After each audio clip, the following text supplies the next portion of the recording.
আমরা কি ফ্রেন্ড হতে পারি? ওয়াই নট, অবশ্যই ফ্রেন্ড হতে পারি। আমরা এখন যাচ্ছি কোথায়? শোভানগর। নগর কেন? আপনিই তো তখন বললেন ছেলেটার বাড়ি নাকি শোভানগরে। আমি কি বোকা দেখুন, আপনাকে বলে আমি নিজেই ভুলে গেছি।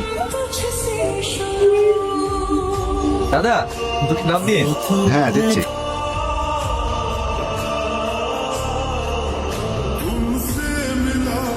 কত দেবো? 200 টাকা।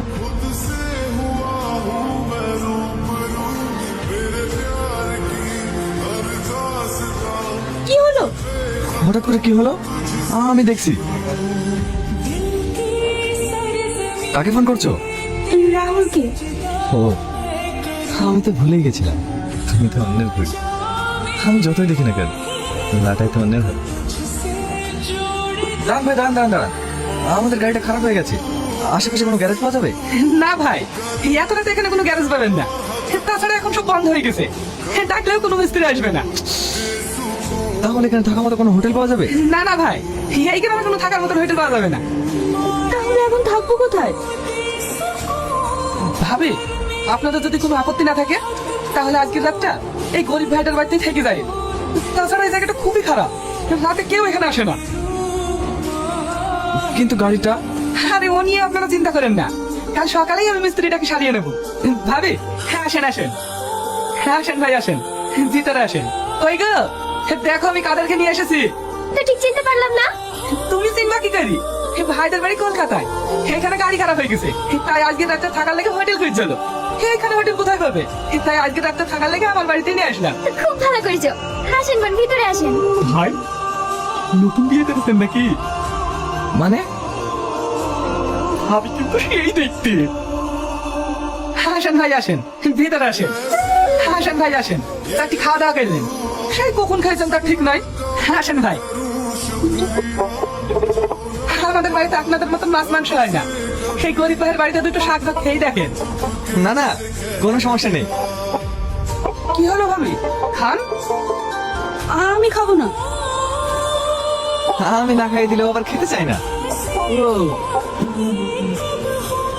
আমরা দুজন একসাথে থাকবো। এটা রাজপ্রাসাদ না, এখানে আমরা কিভাবে থাকবো না থাকবো সেটা আমাদেরকে বুঝে নিতে হবে। আর তাছাড়া ওরা আমাদেরকে স্বামী স্ত্রী ভাবছে, তাই এক ঘরে শুতে দিয়েছে। তুমি উপরে ঘুমো, আমি নিচে ঘুমোচ্ছি। ভাই, আপনাদের কোনো চিন্তা নাই, আপনারা ঘুম থেকে ওঠার আগে আমি মিস্ত্রিটাকে গাড়ি সারিয়ে নিয়েছি। তাই নাকি? হ্যাঁ ভাই, আপনারা অনেক ভালো মানুষ। আপনাদেরকে যে কিভাবে ধন্যবাদ জানাবো আমি ভেবেই পাচ্ছি না। আপনাদের মতন মানুষ যে আমাদের এই গরিব বাড়িতে থাকলেন, এতেই আমি খুশি। গুড। এদিকে যদি কখনো আসেন আমাদের বাড়ি অবশ্যই আসবেন। হ্যাঁ হ্যাঁ আসবে, আমাদের আবার লেট হচ্ছে, আমাদের অনেক দূর যেতে হবে। আমরা এখন আসি, আল্লাহ হাফেজ। আল্লাহ হাফেজ। কার ফোন? রাহুল ফোন করেছে। ফোনটা ধরো। তুমি কোথায়? আমি এখনো ইন্ডিয়াতে আছি। তুমি এখনো দেশে ফিরে যাওনি? না, আমি তোমাকে পাগলের মতো খুঁজে বেড়াচ্ছি। তুমি একবার আমার ফোন ধরার প্রয়োজন মনে করলে না।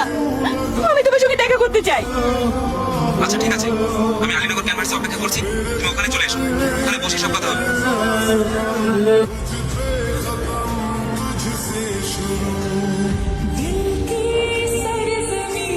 এই নাও।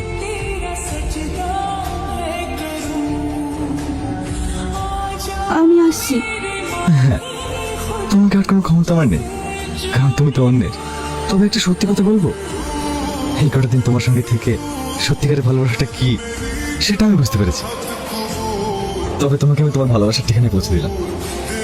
তবে কি জানো তো, এই কটা দিন তোমার সঙ্গে থেকে তোমার প্রতি অনেক মায়া জন্মেছে। অনেক মিস করবো তোমার। ভালো থেকো। আমিও গো, এই 7 দিনের অ্যাডভেঞ্চার আমার লেগে চিরস্মরণীয় হয়ে থাকবে। খালা, পল্লবী, শাবানা ও তোমাকে কখনো ভুলতে পারবো না। তোমরা অনেক ভালো গো, তোমাদের মতো ফ্যামিলি অনেক ভাগ্য করে পাওয়া যায়। অনেক মিস করবো তোমাদের, সত্যি কি বেশি তোমাকে। Best of luck.